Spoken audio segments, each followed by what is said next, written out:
neza nanone bakunzi ba ESE TV show twongeye kugaruka kubagezaho ya nkuru yacu, ya nkuru y'urukundo ruri gushonga rushira, ruri gushonga nk'isabune. Ewani ibintu bikomeje kujya habi, kandi ubwo nyine uko mubyibuka John afite umwana ugiye kuvuka, afite umwana agiye kubyarana na fiye, ndetse akagira undi mwana nanone agiye kubyarana na wa mukecuru, ndetse akagira n'undi mwana nanone agiye kubyarana na Isabelle. Ariko bikaba bikiri ibanga bya Isabelle, byo murabizi ko abantu twatangiranye inda ya Isabelle yavuyemo ikaza kuvamo, ariko Isabelle yaratwite abana babiri. Ubwo rero inda imwe yavuyemo hasigaramo undi mwana, ariko nanone mukibuka ko nanone kwa wa mukecuru nanone yateye inda. Umugabo we yaramuhamagaye amubwira ko agiye kuza. Ibaze noneho hagiye gushya, ibintu bigiye kugenda nabi, ibintu bigiye gukomera. Muribuka ko bari bafite umupangu yuko uriya mukecuru John agomba kumushakira ahandi hantu ajya kuba, agomba gusa nyine naho amucikisha, kugira ngo wenda niba ari n'ubyara azabyare nyuma agaruke mu rugo rwe, cyangwa se aburirwe irengero.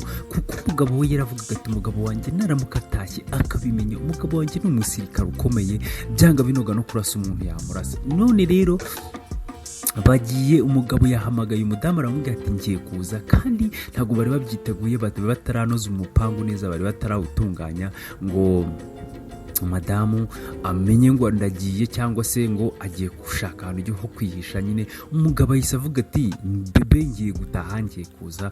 Ibaze nawe umudamu ufite abana batatu bakuru, kumva ngo yabyaranye n'umusore, umugabo we ntawe uhari. Ntabwo nzi ukuntu biri buze kugera, ntabwo nzi ukuntu umugabo wari buze kubyitwaramo naramuka bimenye. Reka rero dukomeze ya nkuru yacu. Bwashize rero muribuka ko twagiye duca mu duce twinshi kwa muganga. Rero ibintu byari bikomeje, uburyo Eme arari guhagarara, akava ahangaha akajya hariya, ndetse na wa mukozi akavuga akahagarara akavuga ati se byagenze bite Isabelle, byagenze bite ko mbona nta muganga uza ngo agire icyo atubwira, ko mbona nta kintu, ati nta makuru baraguha. Noneho umukozi aramubwira ati akusi hari wigeze ubona mva hano nitwari turi kumwe, nta makuru barampa, ariko gerageza utuze, byanga binoga baraza batubwira ukuntu ibintu bimeze. Bakiri aho ngaho rero dogiteri yahise asohoka aravuga ati abarwayi buno umuntu nako abantu baherekeje n'umurwayi ni bande. Noneho Eme aravuga ati ni twebwe.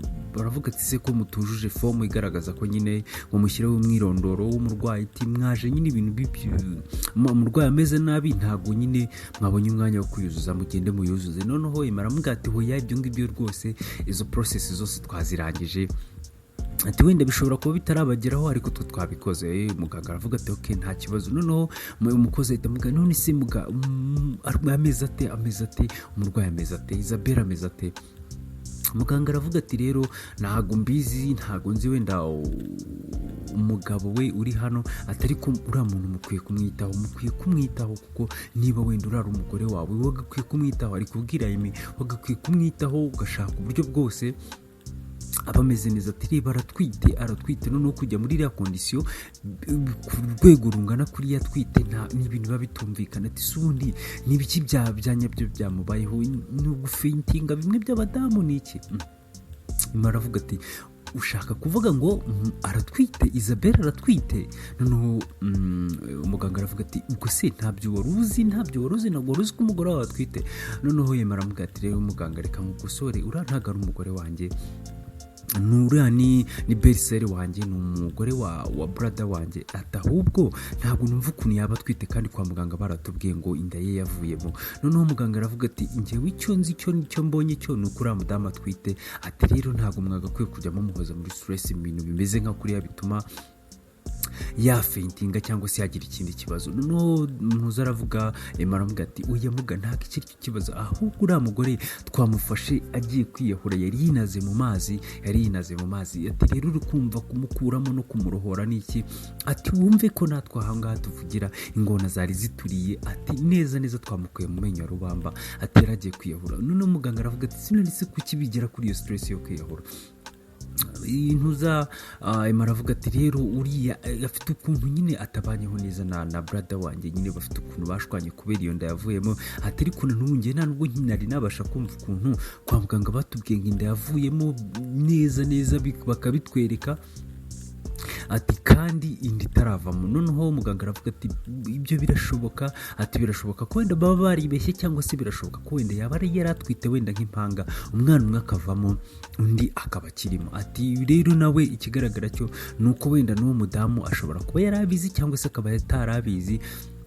Ati ibyo byose nabyo birashoboka. Ati cyangwa se wenda akaba yabonye nyine wenda atwite, wenda niba afitanye ibibazo n'umugabo akisanga atwite akavuga ati wenda bavuze ko yavuyemo, ningaragara se nanone ntwite umugabo azankeka ibindi. Ibyo nyine ni ibintu biba bishoboka, atari kumwe bityo mukwiye gukora ni ukumwitaho. Uti mwakwiye guhamagara umugabo we akaza akamwitaho. Noneho nako Imara avuga ati ntabwo twabitinyuka, ati kugira ngo tuzamuhamagare ni ugomba kutwihera uburenganzira Isabella.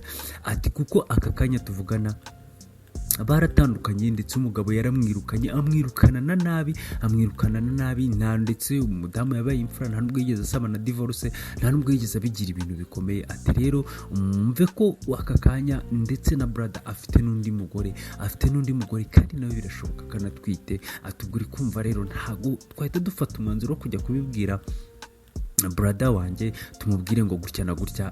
Byanga binoga birasaba ko Isabella aduha uburenganzira bwo kuba twagira ikintu tuvuga. Ati naho ubundi nkatwe nta kintu twavuga. Noneho umuganga aravuga ati okay, ndabyumva, ndikumva ari ibibazo birebire, ndikumva ari ibintu birebire. Ati ubwo rero ikintu mwe mukwiye gukora nk'abantu bari hano ni ukumwitaho, ni ugushaka uburyo bwose mumugarura muri mudu, naramuka akangutse mukamugarura muri mudu nyine akongera kumva ko hari abantu bamuri impande. Ati kuko biriya biba bimeze nkaho nyine yabuze umuntu umukeringa, yabuze umuntu umwitaho, agafata umwanzuro wo kugera kuri urwa rwego nyine rwo kuba yava mu buzima. Ati ubwo rero ni ukubushaka uburyo mwebwe nk'abantu muri hafi mumugarura muri mudu. Ubwo rero twagarutse ku rundi ruhande, wa mukecuru yahiye ubwoba, nyine afite ubwoba, ari kuvuga ati none ibintu ndabigenza ni mana yanjye, baranyica. Ati umugabo wanjye ndamuzi, noneho ibyo arakora, ibyo ari bukore nta muntu urabikira.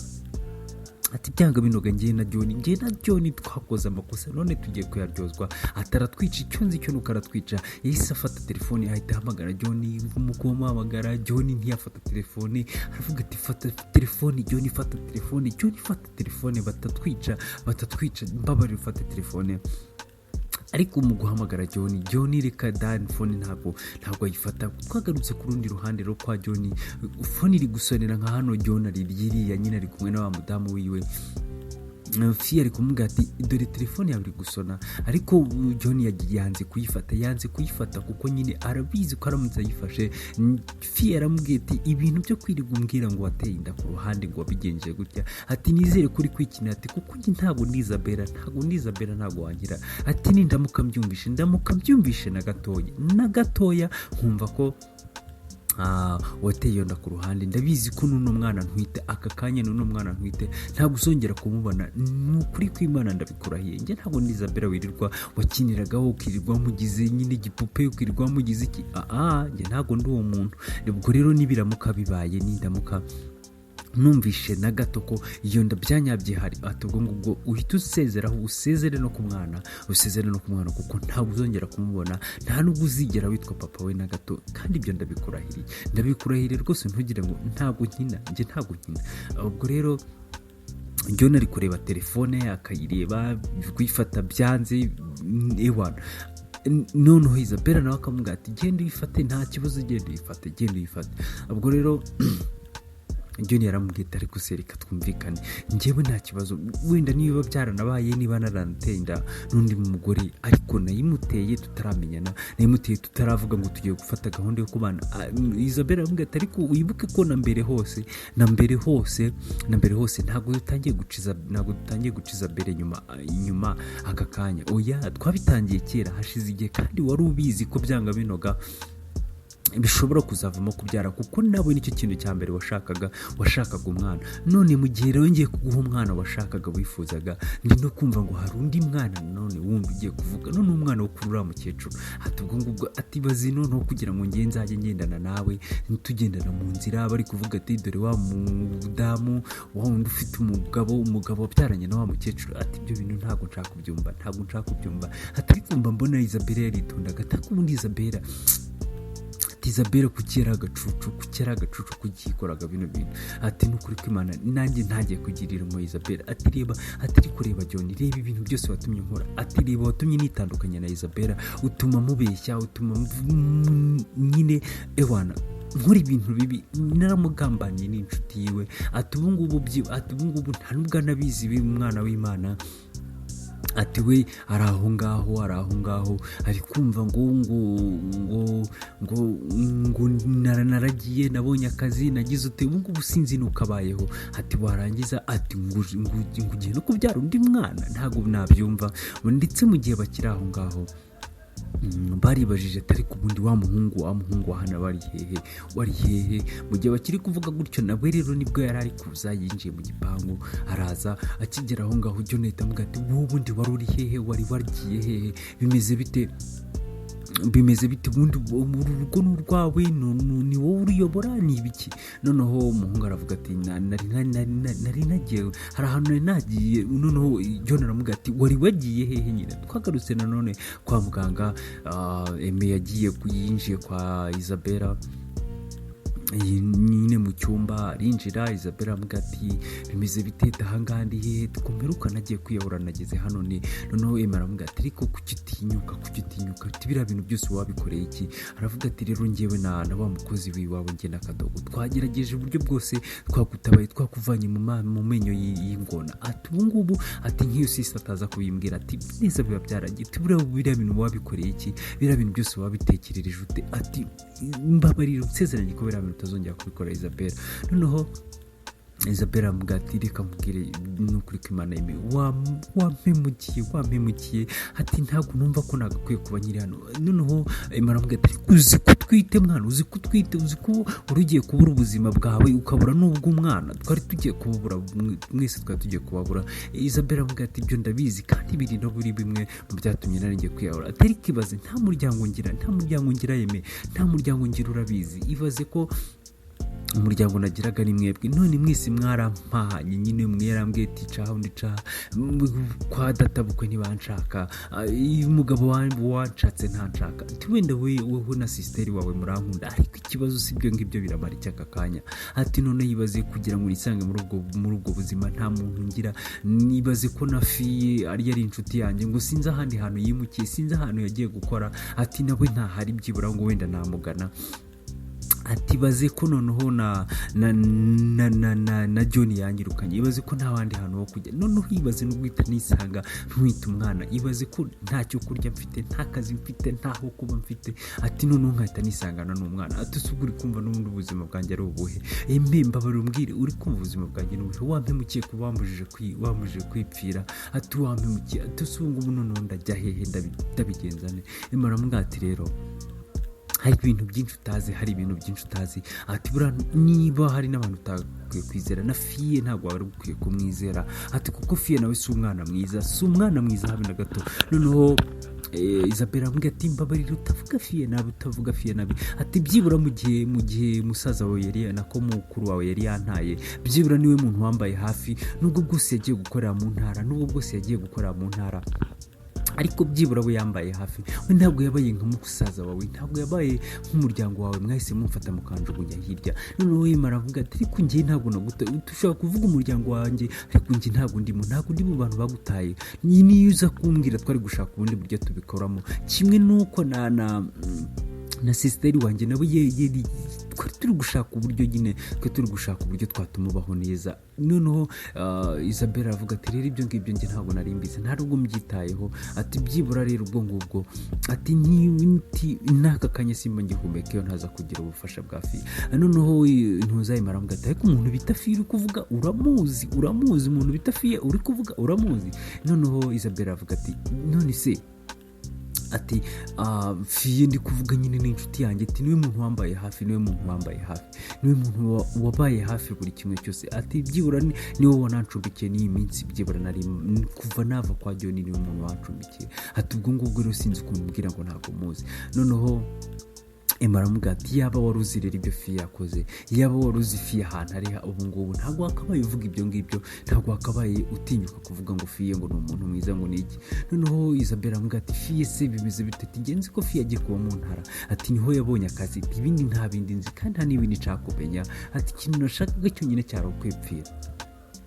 Noneho Isabelle nako Emma aramubwira ati rero ikintu utaruzi aka kanya ni uko Fiye aka kanya ari kubana, ari kuba mu nzu imwe na John, ni uko utazi ko bari kubana, ni uko utazi ko na Fiye noneho anatwite inda ya John, ati ni uko utazi ko nanone n'igihe John yabaga yagiye nijoro yabaga ari kwa Fiye, ati ibyo byose ntabyo uzi. Isabelle avuga ati reka ibyo wibeshya witinyuka kubeshya. Ese Isabelle araza kumva ko byanyabyo Fiye abana na John, ese biraza kugenda gute? Ese kuri uwo mukecuru we biraza kugenda gute? Nta kundi amatsiko usigaranye yazashobotse gukurikirana kandi gace ko butaha. Murakoze, mukomeza kugira ibihe byiza, kora subscribe ku zindi nkuru ndetse no ku tundi duce tw'ubutaha. Murakoze.